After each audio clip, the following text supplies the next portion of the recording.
வணக்கம் மக்களே. எப்போ பார்த்தாலும் பிரச்சனை, எதையாவது ஒன்று யோசிச்சுக்கிட்டே இருக்கிறது தானே இந்த மனசோட வேலை, மனுஷனோட வேலையே.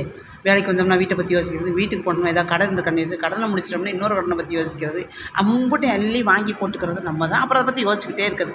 சரி, இது யோசனைலேருந்து எப்படி தான் வெளியே வருதுன்னு சொல்லிட்டு ஒரு முரட்டு ரவுடி போய் என்ன செஞ்சேன், ஒரு ரவுடி என்ன செஞ்சானா, அந்த ஊர் நாட்டாமிட்ட போய் கேட்டார், இங்கே பாருங்க அண்ணே, எனக்கு ரொம்ப பிரச்சனையாக இருந்துகிட்டு இருக்கு, நான் வந்து 100 ஆளை கூட வெட்டி போட்டுருவேன், அந்த கவலையை போல வெட்டி எரிய போகிறேன். அதுக்கு அவர் சொன்னாரா, அந்த நாட்டாம சொன்னாரா, அண்ணே நல்லா யோசினே, ஒரு குளம் வந்து அப்படி சகதி கதிமா அப்படி கல்லங்கி கிடக்கு, ஓகேவா? அது இப்போ நீங்கள் என்ன செய்வ, அதில் காலை வச்சு இன்னும் மிதித்து அமுக்குவியா, இல்லை அள்ளி அள்ளி சகதியை வெளியே எறிவியா, இல்லை அப்படியே விட்டுருவியா? அதுக்கு அந்த ஆள் சொன்னாராம், ஒரு ரவுடி பேர் சொன்னாராம், ஆனால் என்ன நான் அப்படியே விட்டுருவேனே, அது கொஞ்சம் அதுவாக தெளிஞ்சு தண்ணி அது இது தேவையா நம்மளுக்கு வேலை அப்படின்னு சொல்லி சொன்னான். இதே மாதிரி தான் மனசில் வரக்கூடிய பிரச்சனைகளே அதே தான்.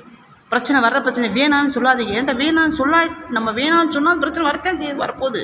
மனசுக்கு அதை திறந்து வைங்க, வீட்டுக்கு அதை திறந்து வைங்க. அந்த பிரச்சனை வரட்டும், வா வரையா, என்னை பார்க்குறியா, என்னோட மோதிரியா, வா எனக்கு ஒரு அனுபவத்தை கொடுக்குறக்கான்னு வந்திருக்கியா, பிரச்சனை மோதி பார்த்துட்டு ஆட்டோமேட்டிக் என்ன அந்த நீர் நல்லா தெளிவாக தெளிஞ்சு கொஞ்சம் நேரம் கழித்து அழகாக சகதி உள்ளே போய் தெளிவாக தண்ணி நிற்கிற மாதிரி பிரச்சனை அதுவாக வந்த மணிக்கே என்ன செய்யும், ஏதோ ஒரு தீர்வு வந்து சரியாக போய் நம்ம வாழ்க்கையில் நல்லது நடக்கும். தயவுசெய்து எந்த பிரச்சனையும் அள்ளி தலைக்கு மேலே போட்டு அதையிட்டு உடம்பையும் மனசு என்ன செய்யாதீங்க, கெடுத்துக்கிட்டு அன்றைக்கி பொழுது வீணாக்கிறாதீங்க.